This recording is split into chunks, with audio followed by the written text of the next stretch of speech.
로버트 노직이라는 그 철학자가 쓴 책인데요. 무엇이 가치 있는 삶인가? 이런 제목의 책이 있습니다. 이 책의 부제가 소크라테스의 마지막 질문 이렇게 되어 있는데요. 제가 이 책 소개 글을 읽다가 보니까 이런 내용이 있었습니다. 소크라테스는 성찰하지 않는 인생은 살 가치가 없다, 이렇게 주장했다. 제대로 된 삶을 살기 위해서는 자기 성찰이 반드시 필요하다는 의미이다. 저는 이 소크라테스가 말했다고 하는 이 성찰하지 않는 인생은 살 가치가 없다, 이게 강렬하게 제 마음에 다가오는 것을 경험했습니다. 그런가 하면 또 어떤 글에 보니까 이 소크라테스가 자기에게 사형 선고를 내렸던 아테네 법정에서 이렇게 소리쳤다는 거예요. 뭐 살려주세요 이런 게 아니라요, 그거랑 별개로 지금 사형 선고 내린 그 아테네 법정에서 그 외친 소리가 참 감동적이었습니다. 이렇게 말했습니다. 아테네 시민들이요, 오로지 돈을 벌고 명성과 위신을 높이는 일에만 매달리면서 진리와 지혜와 영혼의 향상에는 조금도 생각도 관심도 기울이지 않는 것이 부끄럽지 않습니까?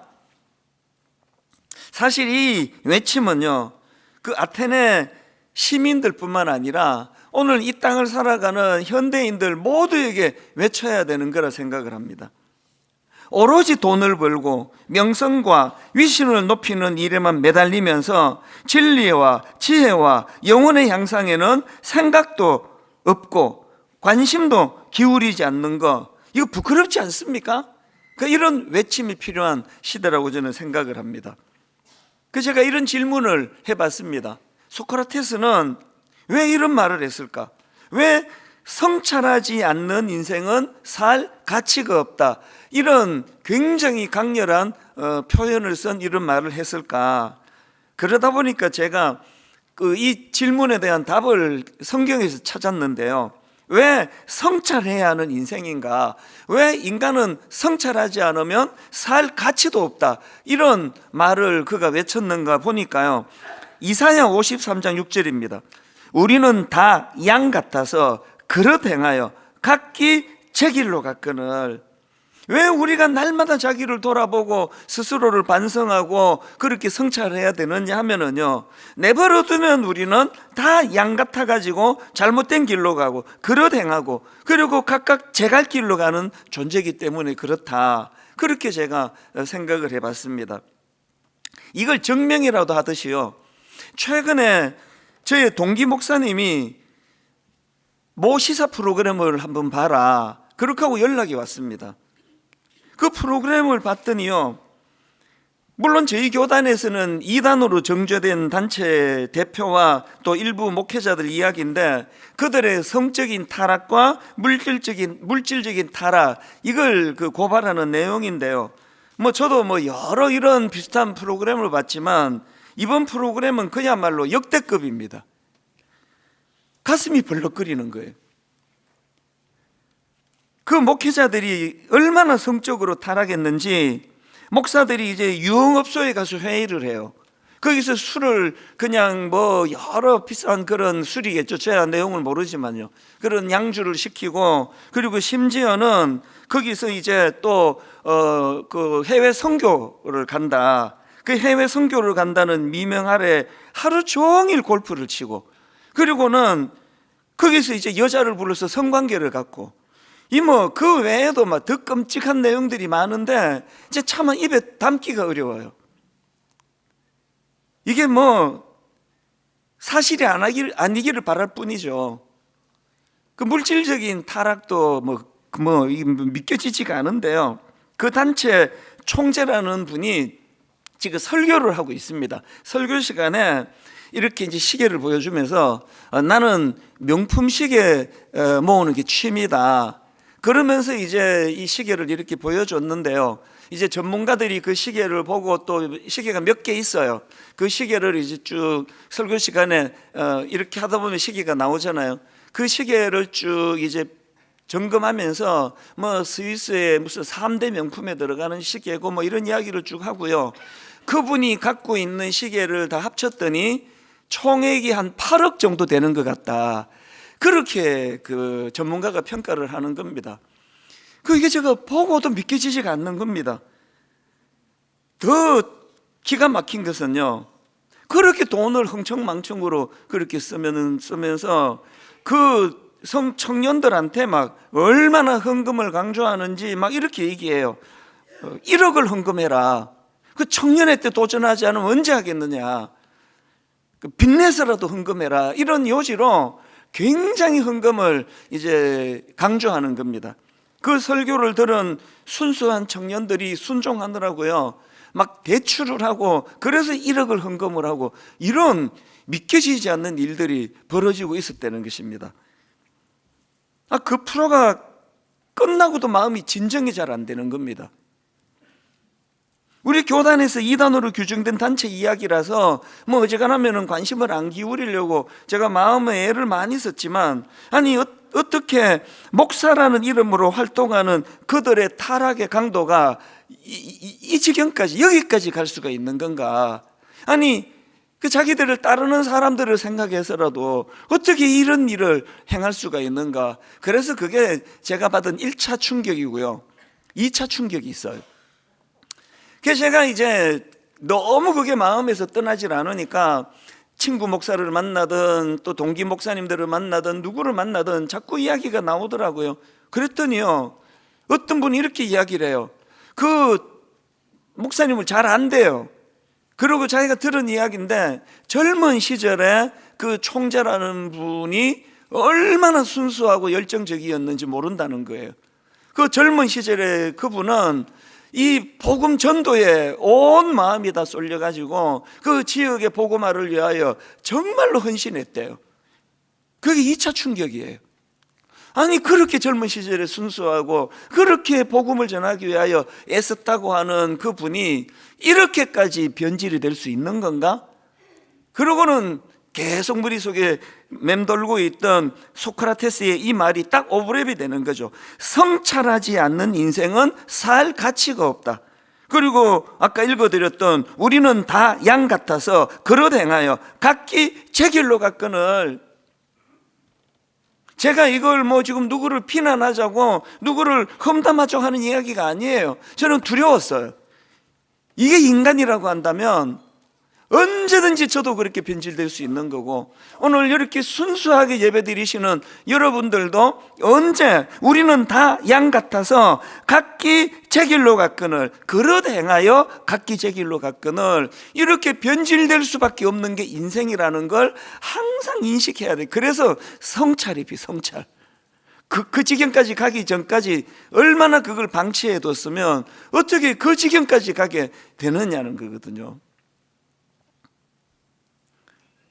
저는 요한계시록 2장에서 주님께서 에베소 교회를 향하여 책망하시는 이 말씀이 오늘 저에게 주시는 말씀이고 또 분당 우리 교회 성도들에게 주시는 말씀이라 생각합니다.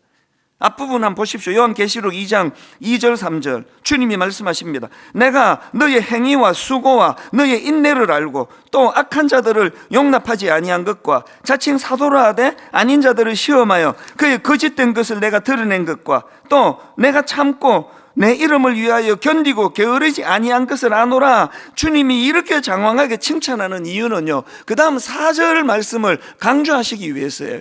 그리고는 4절에 이렇게 말합니다. 그러나 너를 책망할 것이 있나니 너의 처음 사랑을 버렸느니라.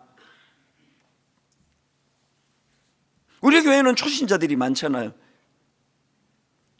등록을 초신자 위주로 받다가 보니까 예수 믿은 지 처음, 그것도 완전히 교회란 데를 처음 가보는 분들이 많은데 저는 그분들의 변화를 보면서 항상 놀랍니다. 예수 믿은 지 지금 2달밖에 안 됐다는데, 3달밖에 안 됐다는데, 지금 예수 믿은 지 1년도 안 됐다는데 예배 시간에 눈물을 펑펑 쏟아요. 손수건을 가지고 말로 다 할 수 없이 이렇게 눈물을 흘려요. 어떨 때 보면은 예배가 끝나고 다 돌아갔는데도 그 자리를 떠나지 않고 있어요. 그러면요, 오래 예수 믿었던 분들이 그거를 보고 속으로 이렇게 생각해요. 나도 이런 때가 있었지. 저희 아이가 아주 어릴 때 이야기인데 전에 한번 한 것 같은데요, 초등학교 저학년 때인가 그 애가 이제 교회에서 유년부가 굉장히 우리 교회는 신앙 교육을 잘 시킨다고 저는 자부하거든요. 그래서 거기에 따라서 큐티도 하고 그러니까 그 3살 많은 큰아이가 이렇게 말했습니다. 그래봤자 걔도 초등학생인데 니도 내 나이 돼봐라. 참 순진한 그 아이들의 대화니까요. 그거 그냥 귀엽게 뭐 듣고 넘기지만, 여러분 오래 예수 믿으신 어떤 장로님이 그렇게 생각하고 있다면, 오래 예수 믿으신 어떤 권사님이 아이고 나도 저런 때가 있었지, 뭐 좀 있으면 다 식을걸, 이러고 있다면 그건 참 뭐 귀엽진 않잖아요. 그러나 사실 오래 예수 믿은 분들이 갖고 있는 방심이 이거예요. 우리는 다 양 같아서, 그릇 행하여 각기 제 길로 갔거늘. 그래서 우리는 성찰하지 않는 인생은 살 가치가 없다. 그래서 주님이 대안으로 이런 말씀을 주십니다. 에베소 교회 성도들에게. 그 다음 4절 다음에 5절입니다. 그러므로 어디서 떨어졌는지를 생각하고 회개하여 처음 행위를 가지라. 어디서 떨어졌는지를 생각하고, 이게 소크라테스가 말하는 성찰 아닙니까? 근데 주님은 여기서 한 걸음 더 나가요. 성찰에서 중요한 건 회개다. 이런 상태를 회개하지 않으면 그게 점점 더 나쁜 길로, 악한 길로, 각기 제 길로 가게 되는 거라는 거거든요. 제가 오늘 요즘에 이 시편 말씀을 묵상하는 게 저도 너무 즐겁고요. 그래서 오늘도 딱 한마디만 가지고 말씀을 제가 준비를 해야 되겠다 생각했는데, 그 한마디가 시편 23편 3절 맨 끝에 나오는 말씀입니다. 내 영혼을 소생시키시고 그 다음에 자기 이름을 위하여 그리고는 의의 길로 인도하시는도다. 여러분, 제가 왜 이 의의 길로 인도하시는도다 이거를 제가 왜 주목하고 있는가 하면, 우리는요 의의 길보다도 잘 되는 길을 원해요. 우리는 의의 길보다도 성공하는 길을 원해요. 그 전도도 그렇게 하잖아요. 예수 믿으면 복 받고, 예수 믿으면 부자 되고, 예수 믿으면 병도 안 들고, 예수 믿으면 병 들었다고도 병도 떠나가고, 이런 것들로 전도하는 건 맞지도 않을 뿐더러 벌써 그 전도하는 사람의 가치관이 어디에 있습니까? 예수 믿으면 성공한다, 예수 믿으면 잘 산다, 이걸로 지금 강조가 되는 게 전도 아닙니까? 그렇던가요? 주님, 우리 생각을 교정해 주세요. 나는 네가 빠른 길로 가는 길, 성공하는 길 이런 걸 추구하는 것보다 나는 네가 의로운 길, 나는 네가 거룩한 길로 가기 원한다. 오늘 우리 이 시대가 부추기는 게 그거 아닙니까? 어느 길로 가야 성공하고, 어느 길로 가야 지름길로 가고, 그리고 우리나라 말에 이런 말 있지 않습니까? 뭐로 가도 서울만 가면 된다. 뭐 남의 눈에 눈물을 흘리게 만들던, 누구에게 상처를 주건 성공만 하면 되는 거 아니냐? 예수 믿는 사람 입에서는 나와서는 안 되는 이야기예요. 고린도 1장 2절은요 교회란 무엇인가를 설명할 때 자주 인용하는 내용인데 한번 들어보십시오. 고린도에 있는 하나님의 교회, 그 다음 보세요. 곧, 이게 뭘 의미합니까? 그 하나님의 교회가 이렇다는 거죠. 고린도에 있는 하나님의 교회, 곧 그리스도 예수 안에서 거룩하여지고 성도라 부르심을 받은 자들과, 그 다음에 보세요. 또 각 처에서 우리의 주 곧 그들과 우리의 주 대신 예수 그리스도의 이름을 부르는 모든 자들에게, 여기 보니까요 하나님의 교회 그리고 곧, 그리고 설명하는 걸 보니까 우리가 생각하기 쉽듯이 교회가 건물이 아니네요. 그 임해동에 있는 그 분당 우리 교회 있잖아. 그건 틀린 말이에요. 그냥 생략해서 부르는, 정확하게 말하면 저와 여러분이 교회예요. 이 두 가지 특징을 말하는데, 예수님의 이름을 부르는 자들이 모임이 교회예요. 그리고 또 하나가 나오는데요, 거룩을 추구하는 사람들이 모임이에요. 야망이 아니라 거룩을 추구하는 사람들이 모임, 이게 교회래요. 그러니까요 교회가 너무 화려할 필요가 없습니다. 아니요, 화려하면 안 돼요. 그럼 자꾸 오해하잖아요. 그 화려한 건물이 대단한 것처럼 건물은 중요하지 않습니다. 예수 그리스도를 내 인생의 주인이라고 고백하는 그 사람들의 모임이 교회예요. 그래서 우리 다락방에서, 가정에서 모이면 거기가 교회예요. 학교를 빌렸었는데 여기가 지금 교회예요. 왜? 교회들이 모였으니까. 그렇다면은 우리가 추구해야 되는 건 당연히 예수 그리스도를 주님이라고 부르는 건 당연한 거고요. 또 하나가 뭐죠? 야망이 아니라 거룩을 추구하는 사람들이 모임, 이게 교회라는 거거든요. 교회 다니는 사람들을 성도라 그러지 않습니까? 그러다가 이제 계급이 좀 높아지면 집사로 올라가요. 그래서 이제 성도님 했다가 집사님, 좀 올라가면 이제 권사님으로 올라가요. 제가 지금 이제 비웃는 거예요. 올라간다는 표현은. 그리고 이제 장로, 여러분 이제 굉장히 높은 호칭이죠. 그래서 이제 어떤 그 권사님 보고 성도님 그러면은 화를 내세요. 권사라 불러. 왜 그래? 내가 왜 성도야? 근데 여러분, 제가 아무리 생각하고 또 생각해 봐도요, 교회에서 불리어지는 호칭 중에 가장 아름다운 게 성도예요. 거룩할 성, 무리도. 그래서 이 성도라는 뜻은요, 거룩한 길을 따르는 사람들이에요. 그래서 어느 장로님 보고 성도님 그러면 막 감격하셔야 돼요. 민망하게 왜 그래? 난 그렇게 거룩하게 살지도 못했는데 애를 써볼게. 이렇게 가야 돼요.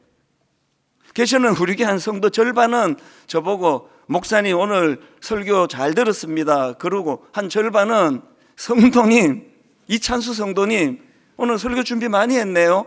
그렇게 불리면 좋겠어요. 그러면 저보고 여러분이 성도라 부르면 매번 뜨끔뜨끔해져야 옳아요. 거룩할 성, 무리도. 거룩한 길을 따르는 사람이 성도라고 한다면 세상에서 뭐 교회가 계급이 있습니까? 성도 다음에 집사고 집사 다음에 권사고 뭐 이런 거 없습니다. 교회는 계급이 아니에요. 직분이 있을수록 점점 낮아지는 그거 아닙니까? 분당 우리 교회는 거룩을 추구합니까? 분당 우리 교회는 주님이 우리를 그저 돈 많이 버는 길로 인도하지 않으시는 거, 그게 그렇게 속상한 분 안 계세요? 그 로또 사면 막 예수 믿는 사람이 1등부터 10등까지 매번 당첨돼야 되는 거 아닙니까? 안 믿는 사람은 절대 당첨되면 안 되죠. 3절을 제가 다시 읽어드리면요, 내 영혼을 소생시키시고 자기 이름을 위하여 부자의 길로 인도하시는도다. 로또 당첨의 길로 인도하시는도다가 아니에요. 의의 길로 인도하시는도다예요. 여러분은 거룩을 추구하는 존재라 그러는데 이름에 걸맞게 살아가십니까? 제가 목사로서 굉장히 중요하게 생각하는 성경 구절 아마 여러분 다 아실 텐데요, 디모데후서 2장 20절 21절입니다. 큰 집에는 금그릇과 은그릇뿐 아니라 나무그릇과 질그릇도 있어 귀하게 쓰는 것도 있고 천하게 쓰는 것도 있나니, 그러므로 누구든지 이런 것에서 자기를 깨끗하게 하면 귀히 쓰는 그릇이 되어 거룩하고 주인의 쓰심에 합당하며 모든 선한 일에 준비함이 되리라. 세상은요, 금그릇이 귀한 그릇이에요. 그리고 아무 값어치도 없는 그거는 천한 그릇이에요. 그래서 뭐 아주 싸구려 그런 그릇이 깨지면 하나도 안 아까워요. 그러나 금그릇에 금이 가면 굉장히 마음이 아프죠. 그거는 물질적인 거기 때문에 그래요. 이걸 지금 빗대가지고 이런 말씀을 하십니다. 하나님 나라에서는 금그릇이 귀한 게 아니라 깨끗한 그릇이 귀한 거다. 이게 하나님 나라의 가치관입니다. 그럼 왜 이런 가치관이 중요합니까? 베드로전서 1장 15절 한번 보십시오. 하나님 이런 말씀하십니다. 오직 너희를 부르신 거룩한 이처럼 너희도 모든 행실에 거룩한 자가 되라. 기록되었으되 내가 거룩하니 너희도 거룩할지어다 하셨느니라. 하나님이 당신의 정체성을 가지고요, 내가 능력자니 너희도 능력자가 되거라, 내가 성공한 자니 너희들도 성공한 자가 되리라, 이렇게 말씀하지 않으세요. 내가 거룩하니 너희들도 거룩하거라. 복권은 당첨돼도 되고 안 돼도 돼요. 스포츠 하면서 막 하나님 우리 팀 이기게 해주세요 기도해봐야 소용없습니다. 그건 무슨 재미예요? 맨날 이기기만 하면. 그냥 그건 재미로 보는 거예요. 그런 거에다가 마음을 쓰는 거 아니에요. 그냥 하나님, 저는 둘러가도 좋은데 깨끗한 그릇이 되기 원합니다. 여러분, 부자 성도도 있고 가난한 성도도 있잖아요. 그게 무슨 뜻이에요? 하나님 나라에서 그게 별로 중요하지 않다는 거 아닙니까? 그 가난한 게 기준이 되고 부자가 기준이 된다면 그게 교회입니까? 그게? 그런 교회는 문 닫아버려야죠. 하나님 앞에서 우리는 어떤 양상을 띠고 살아가는가, 다 훈련인데 이런 거예요. 저 사람이 부자인데 거룩한 부자예요. 저 사람이 가난한데 거룩한 부자. 저 사람이 가난한데, 아까 내가 부자를 먼저 했죠. 저 사람이 가난한데 거룩한 가난한 사람이에요. 모든 우리 삶의 기준이에요. 저 사람이 설교를 좀 잘하는 목사인데 거룩한 목사예요. 저 사람이 설교를 좀 잘 못하는 목사인데 거룩한 목사예요. 이게 기준이에요. 다시 묻습니다. 여러분, 거룩하세요? 내 영혼을 소생시키시고 자기 이름을 위하여 의의 길로 인도하시는도다. 제가 묵상하다 깨달았죠. 아무리 믿음 좋다고 설치고 막 철학교도 나오고 막 새벽교도 나오고 막 온갖 것 다 해도요, 그 사람이 의롭지 않으면, 거룩하지 않으면 그 사람은 하나님의 인도를 받는 사람이 아닙니다. 왜? 하나님이 선한 길로 인도한다 그러시잖아요. 의로운 길로 인도한다고 말씀하시는 거거든요. 창세기 6장 9절에 보니까요, 이것이 노아의 족본이라. 노아는 의인이요 당대의 완전한 자라. 정말 부러워요. 이 겉만 보고 판단하는 인간은 뭐 아무렇게나 평가할 수 있지만 하나님은 중심을 보시는데, 그 내면 깊은 곳을 보시는 하나님께서 노아 보고 너는 의인이다. 이 사람은 의인이다. 이 사람은 완전한 자다. 이런 평가 한번 받아봤으면 뭐 더 이상 뭘 더 바라겠냐고요. 여러분, 이런 평가 바라시나요? 바로 그 다음에 비결을 또 말씀해 주셨습니다. 자, 액센트를 바꾸어서 6절을 다시 한번 보십시오. 9절을 다시 한번 보십시오. 이것이 노아의 족본이라. 노아는 의인이요 당대의 완전한 자라. 그는 하나님과 동행하였으며예요. 하나님과 동행하는 그 자가 의인이고 하나님과 동행하는 그 자가 당대의 완전한 자래요. 어떻게 이런 일이 일어나느냐고요? 말씀하셨잖아요. 내가 거룩하니 그 거룩한 자를 닮아가지고 그 거룩한 자와 동행하면은 거룩을 닮아간다는 거거든요.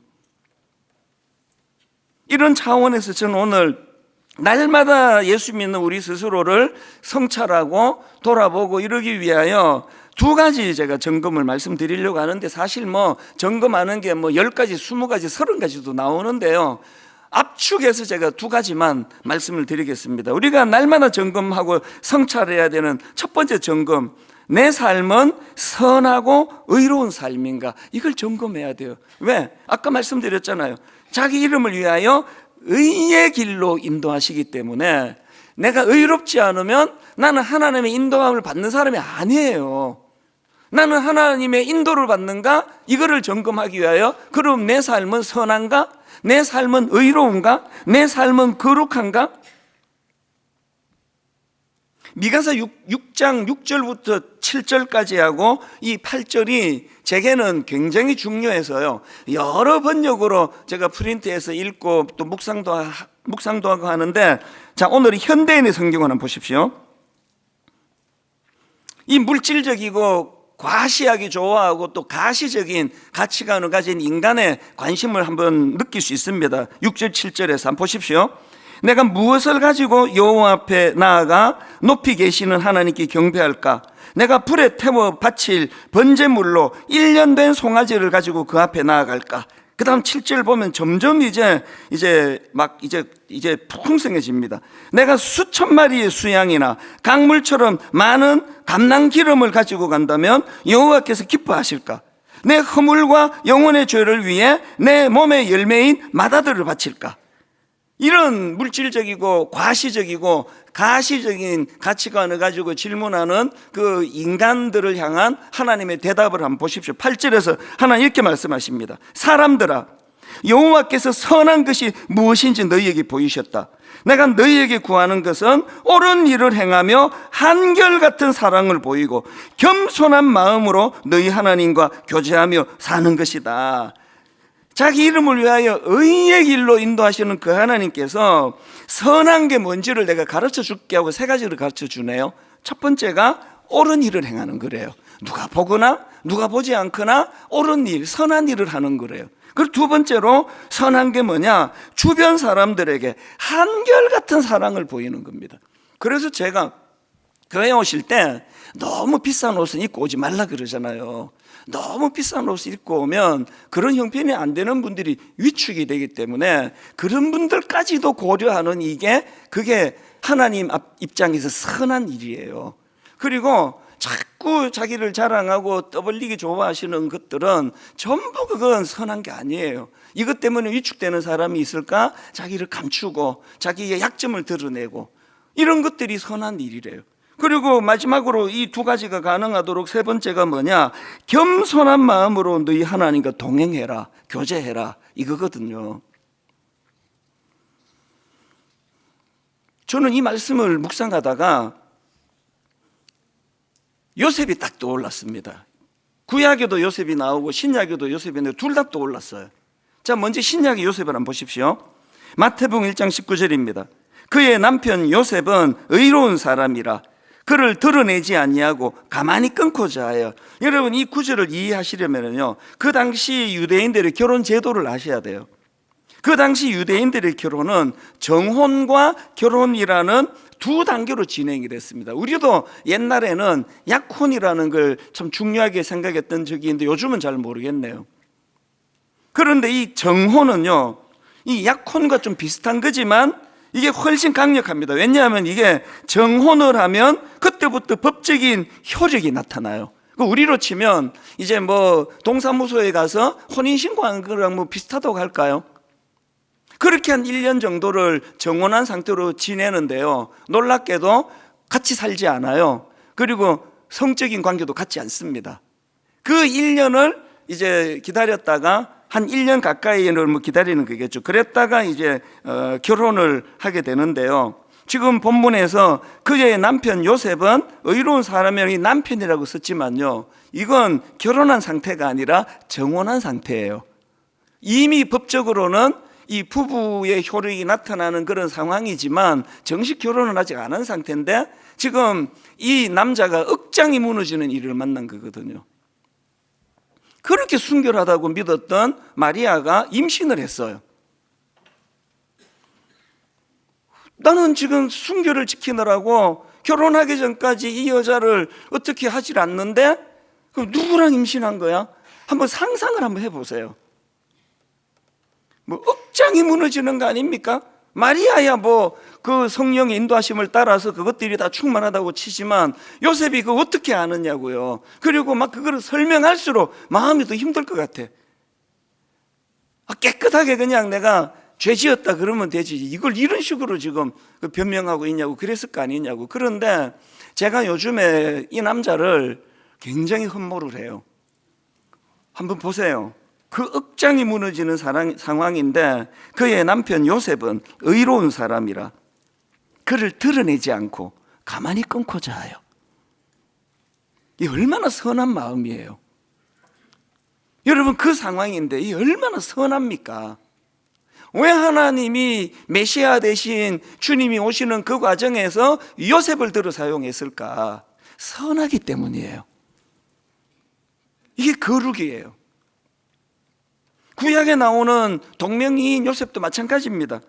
어릴 때 배다른 형제들이 자기를 죽이려고 그러고 또 인신매매로 팔아버렸는데 나중에 입지전적인 인물이 됐습니다. 권력자가 됐습니다. 그랬더니 그 배다른 형제들이 보복이 두려워서 부들부들 떨고 있는데요, 그들에게 하는 요셉의 말을 한번 들어보세요. 창세기 50장 19절. 요셉이 그들에게 이르되 두려워하지 마소서. 이것도 대단한데요, 내가 하나님을 대신하리까 사족을 붙여요. 용서가 이게 안 되는 일인 것 같은데 뭐라고 이야기합니까? 두려워 떨고 있는 배다른 형제들에게 형님들 두려워하지 마세요. 그리고 나 다 용서했습니다. 이것도 대단한 건데요, 이건 내 소관이 아닙니다. 이건 내가 하나님 대신하겠습니까? 하나님 하신 일이니까 저하고는 상관없습니다. 마음 푸세요. 뭐 다 차치하고라도 얼마나 선합니까 이게. 저는 선량한 사람 되기를 원해요. 그래서 우리 교회 교역자들을 청빙할 때도 큰 기준 중에 하나가 선한 사람이에요. 그 뒷조사를 얼마나 많이 하는지 몰라요. 뭐 아무리 설교 잘하고 뭐 공부 잘하고 대단한 거 있어도요, 선하지 않는 사람은 안테나에 걸리면 청빙하지 않습니다. 우리 목사님들 한번 보세요. 안선한 분이 있습니까? 딱 떠올려지는 이분인데, 안선한데 그런 분이 뭐 있을지 없을지는 몰라도 오해일 확률이 많아요. 전반적으로 우리 교회 교역자들은 다 제가 보기에, 가까이서 보기에 참 선해요. 그리고 저 자신도 늘 기도 제목이 하나님, 제가 선량한 목사가 되기를 원합니다. 이 선함이 얼마나 중요한지 모릅니다.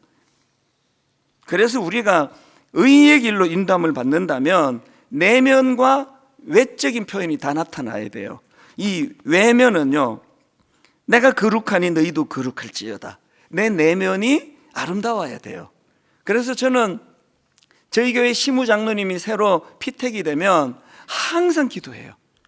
하나님, 집사로 계실 때 멀찍이서 저를 보던 저분이 이제 당회로 들어오셔서 가까이서 저를 볼 때 이것이 저분에게 시험이 되지 않기를 원합니다.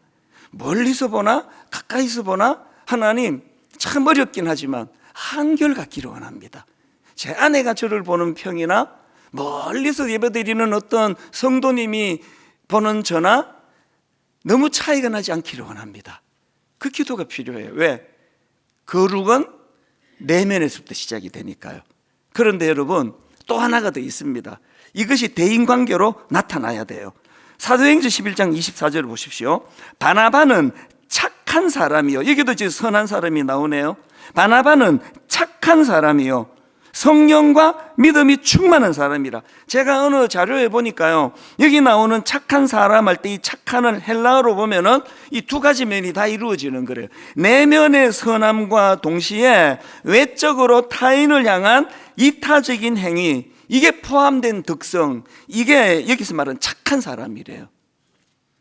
그러니까 우리 내면은요, 내가 거룩하니 너희들도 거룩해라. 그래서 항상 주님 안에서 이런 그 거룩을 유지하려고 애씀과 동시에 이게 대인관계에서 어떻게 나타난다고요? 대인관계에서 어떻게 나타나야 착한 사람입니까? 그를 드러내지 아니하고 가만히 끊고 자요. 내 선함이 상대방에게 영향을 끼치지 않는다면 그 선함은 반쪽짜리예요. 그런가 하면 두 번째 점검할 게 있는데요, 우리 스스로에 대하여 늘 자기를 돌아보면서 내 삶은 선하고 의로운 삶인가? 이 첫 번째도 중요하지만 두 번째는 이겁니다. 이 점검을 해야 돼요. 내 삶은 인도하심으로 인한 돌이킴이 있는가? 왜 이런 제목을 제가 정할 수 있었냐 하면은, 여러분이 이 3절을 화면에 한번 띄워봐 주십시오. 저 3절은 이렇게 구성이 되어 있습니다. 한가운데 있는 자기 이름을 위하여가 중심이에요. 하나님은 당신의 이름을 위하여 두 가지를 하시는데, 먼저 영혼을 소생시키시는 일을 하신다. 그리고 영혼이 소생된 사람이 그 뒤에 나오는 의의 길로 가도록 인도하신다. 그런데 여러분, 여기서 중요한 게요, 그 앞에 나오는 내 영혼을 소생시키시고, 이게 썩 잘된 번역이 아니에요. 히브리어로 여기 나와 있는 소생시키시고 할 때 소생은 슈브라는 단어인데요, 이 슈브라는 단어는 돌아오다라는 뜻을 가진 단어입니다. 그러니까 내 영혼을 소생시키시고 할 때 이게 뭔가 살리는 차원의 말씀으로 그렇게 들려지는데 정확한 번역이 아니에요. 이거는요, 내 영혼을 소생시키는 게 무언가를 살리는 차원의 말씀이 아니고 원래의 자리로 돌아오게 하는 차원에서의 표현이에요, 이 슈브라는 게. 그러면 하나님은 당신의 이름을 위하여 엉뚱한 길에 가 있는 걸 제자리로 돌리는 일을 먼저 하시고, 그렇게 제자리로 돌아와서는 그가 어떻게 해요? 의의 길로 가는 걸 도와주시는 거예요. 그래서 우리는 날마다 주님 앞에 자기를 돌아봐야 됩니다. 내 삶은 인도하심으로 인한 돌이킴이 있는가? 여러분, 돌이킴이 있으시나요? 그리고 돌이킴이 있다면 거기서부터는 이제 의의 길로 가야 되는 거거든요. 이게 슈브예요. 왜 이런 말씀이 필요합니까? 우리는 다 양 같아서 그릇 행하여 각기 제 길로 가는 존재이기 때문이에요. 이 슈브가 필요해요.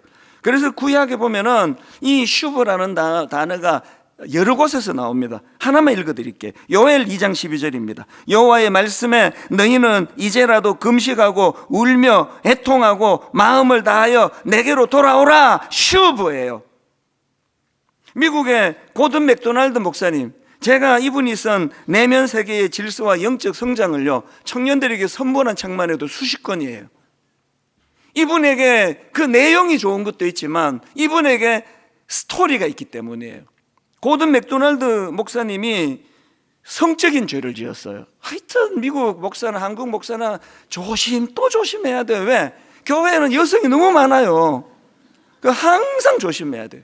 이 목사님이 성적으로 죄를 지었는데 그 다음부터가 중요합니다. 이걸 은폐하지 않고요, 우리 교회로 치면 제가 지금 고백하는 거예요. 이 고든 맥도날드 목사님이 고백을 했습니다. 내가 간음죄를 지었다고. 그렇게 하고 자진해서 그 자리를 물러갔습니다. 그리고는요 무려 3년이라는 치료의 시간을 가졌어요.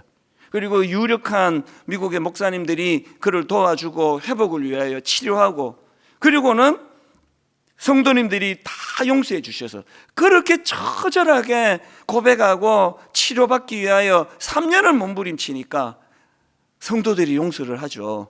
그래서 이분이 다시 돌아왔어요. 모든 성도님들이 용서하고, 그때부터 이 목사님의 목회가 더 성령 충만한 거예요. 더 뜨거운 거예요. 한국에까지 이분이 쓴 책이 번역이 돼서 나오는 거거든요. 슈브가 없어요. 여러분, 그렇게 전도를 젊은 시절에 열정적으로 했던 그분이 엉뚱한 길로 가기 시작했을 때 이분처럼 고백했더라면 오늘의 그 수치는 피할 수 있을 거 아닙니까? 여러분, 아직 우리는 그런 수치의 자리에 빠지지 않았잖아요. 기회 있다는 거예요. 슈브, 돌이켜야 돼요. 원래의 자리로 돌아가셔야 돼요. 그리고 이제는 예전과 다르게 누가 보거나 보지 않거나 의의 길로 인도하는 거예요. 그래서 성찰하지 않는 인생은 살 가치가 없다. 이게 저에게 굉장히 머리에 각인이 된 거거든요. 제가 한 말씀만 드리고 이제 말씀을 마치려고 하는데요, 지난 한 주 내내 이 짧은 한마디, 의의 길로 인도하시는도다, 이거를 묵상하다가 금요일 새벽에 제가 울었습니다. 이 은혜가 필요한 성도가 너무 많아서요. 교회 안에는요 엄청나게 방황하는 분도 계세요. 그래서 남자분이 저를 찾아와서 통곡을 하면서 우는 그런 마음 아픈 이런 성도는 계시고요, 그 정도는 아니라도 크고 작은 아픔을 다 갖고 계세요. 그리고 교회는 참 이런저런 일로 방황하는 분들이 많으세요. 새벽에 금요일 날 이 새벽에 이걸 묵상하다 하고 있는데 하나님이 저에게 찬양 하나를 주셨습니다. 나는 길 잃은 나그네였네, 죄 중에 헤매이는데 사랑의 왕 내 목자 예수 나를 집으로 인도하네. 진실로 선함과 그 인자하심이 날마다 함께 하시리라. 진실로 선함과 그 인자하심이 날마다 함께 하시리라. 이 찬양을 보는데 이렇게 눈물이 나더라고요. 교회 안에는 회복이 필요한 분이 너무 많으세요. 교회 안에서 사람에게 상처받는 분도 너무 많으세요. 그것 때문에 교회를 떠나는 분도 계세요.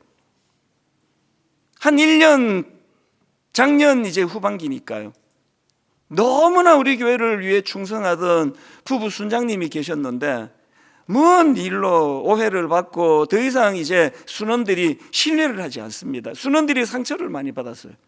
아무리 중재하려고 애를 쓰고 안 되더라고요. 그리고는 결국은 그 순장 부부가 교회를 떠났습니다. 금요일 새벽에 이렇게 눈물이 나더라고요. 이분이 비록 분당 우리 교회를 아픔으로 떠났지만 하나님이 슈브, 그 상한 마음을 치료해 주시고 이런 아픔을 겪게 만든 원인들이 그가 잘 분석이 되어지고 지금 현재 다락방 안에서도 이렇게 저렇게 잡음이 많아요. 인간들의 모임이 그렇잖아요. 아무리 중재를 하려고 애를 써도 안 좁혀져요. 그래서 저는 또 불안해요. 또 둘 중에 한 사람이 또 나가야 되는 건가? 안 나가고 해결할 수가 없나? 금요일에 눈물이 나더라고요. 누구 잘잘못을 얘기하는 게 아니에요. 그런가 하면은 금요일 날 참 이혼의 아픔을 겪은 어떤 분, 누군지도 몰라요. 마음을 그냥 주셨습니다. 얼마나 힘들겠나. 나이가 들어서 가정이 깨진다는 그 고통은 안 겪어본 분은 모를 텐데, 건강을 다친 분, 그것 때문에 방황하는 분, 그렇게 눈물이 나더라고요. 2절 가사가 이렇습니다. 나의 영혼이 피곤할 때에 날 붙들어 힘주시며 날 위로해 주시는 예수, 나와 언제나 동행하네. 3절, 내가 이 세상 살아갈 동안 주 내 곁에 함께 하사 늘 보호해 주시는 예수, 나를 안전케 하시리라. 새벽에 찬양이 흥얼거려지는데 주님, 정말 이 찬양이 구현되기를 원합니다. 내버려두면 옆길로 빠지고 내버려두면 방황하는 게 인생이라면 선한 길로 인도해 주시기 원합니다. 한 말씀만 더 드리고 결론을 맺으려고 하는데요, 앞에서 제가 여러 번 인용해 드렸던 이사야 53장 6절입니다. 우리는 다 양 같아서 그릇 행하여 각기 제 길로 갔거늘. 여러분, 사실 이 말씀은요 이렇게 끝나질 않아요. 그 다음이 액센트예요. 풀로 제가 읽어 드릴게요. 우리는 다 양 같아서 그릇 행하여 각기 제 길로 갔거늘 여호와께서는 우리 모두의 죄악을 그에게 담당시키셨도다. 그리고 그 앞에 나오는 5절입니다. 그가 찔림은 우리의 허물 때문이요 그가 상함은 우리의 죄악 때문이라.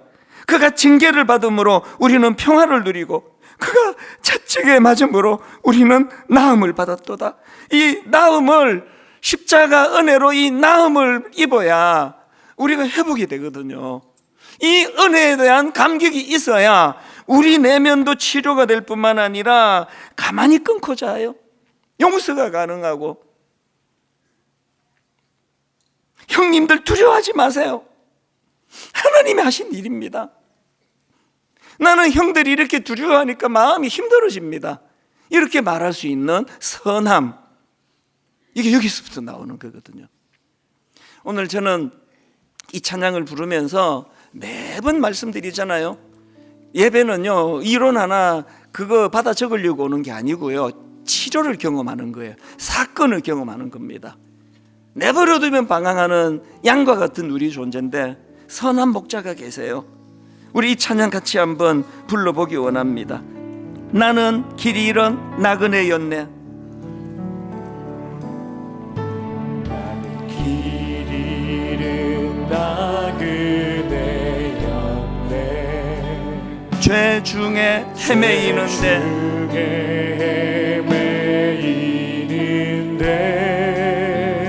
사랑의 왕 내 목자 예수, 사랑의 왕 내 목자 예수, 나를 집으로 인도하네. 선한 목자 되신 그분을 이렇게 노래합니다.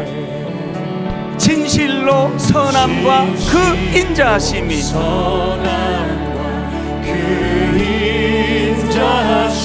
날마다 함께 하시리라. 진실로 선함과 그 인자하심이,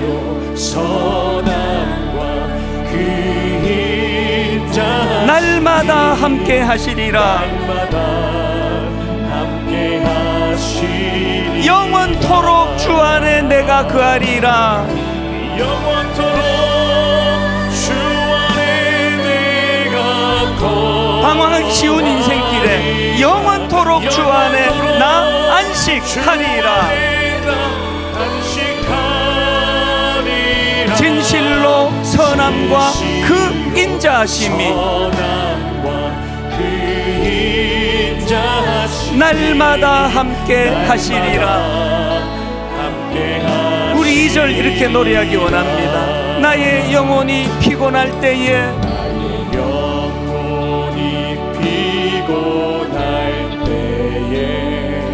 날 붙들어 힘주시며 위로가 필요한 많은 분들에게 이 시간 날 위로해 주시는 예수,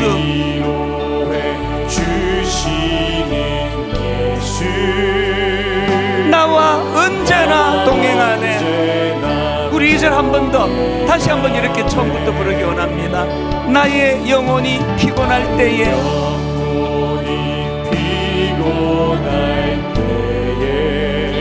날 붙들어 힘주시며 날 위로해 주시는 예수,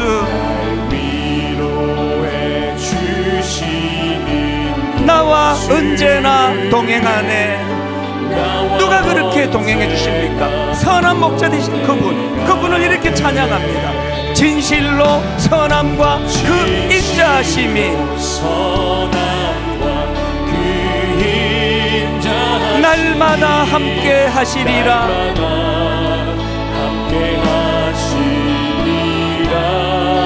진실로 선함과 그 인자하심이 날마다 함께 하시리라. 영원토록 주 안에 내가 거하리라.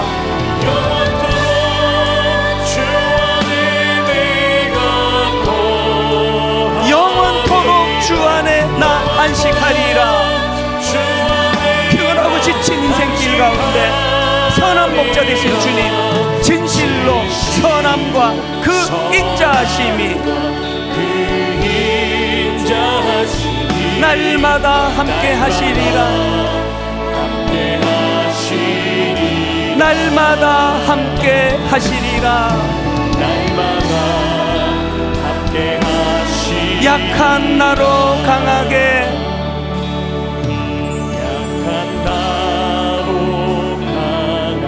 가난한 날 부하게 눈먼 날 볼 수 있게 주 내게 행하셨네. 우리 다시 한번 은혜를 구하며 이렇게 노래합니다. 약한 나로 강하게 가난한 날 부하게 무지하고 미련한 우리 눈먼 날 볼 수 있게 주 내게 행하셨네. 호산나 호산나 죽임당한 어린 양 호산나 호산나 예수 다시 사셨네. 우리 다 자리에서 일어나셔서 약한 나로 강하게 가난한 날 부하게 미련하고 연약한 우리 눈먼 날 볼 수 있게 주 내게 행하셨네. 우리 다시 한번 우리 자신을 돌아보며 이렇게 노래합니다. 약한 나로 강하게 가난한 날 부하게 눈먼 날 볼 수 있게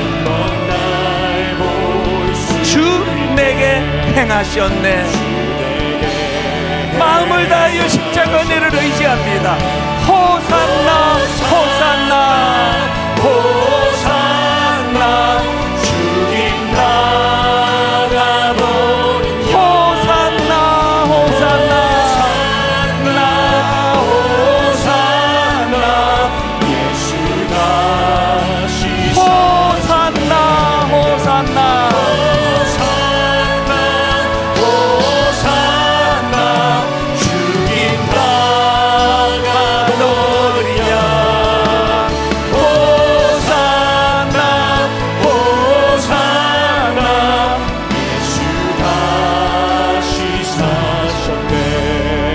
기도할 때 오늘은 나지막하게 기도해도 괜찮습니다. 고백하십시오.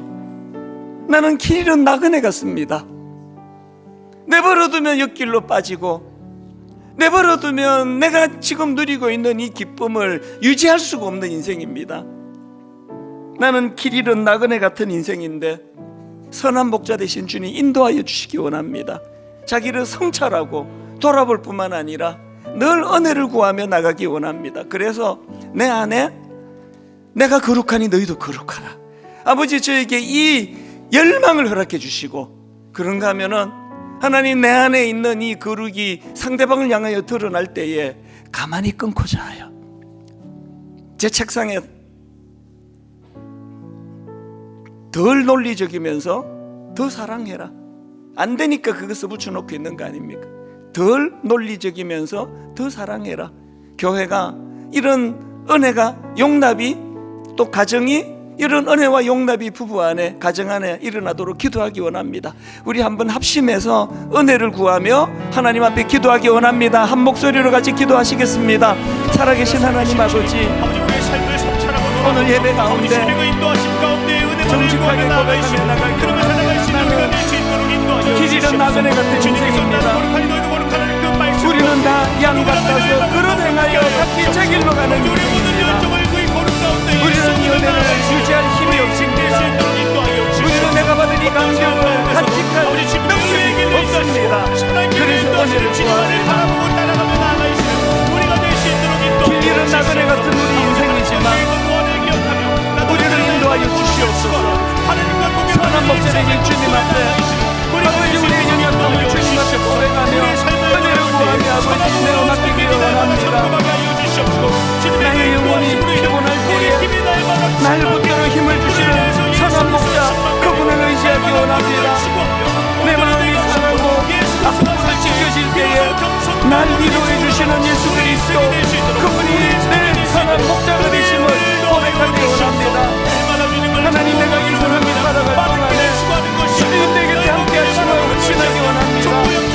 나는 길 잃은 나그네 같은 인생이지만 늘 보호해 주시는 예수 그리스도, 그분이 선한 목자가 되셔서 나를 안전한 길로, 나를 선한 길로, 나를 거룩한 길로 인도해 가시는 줄 믿습니다.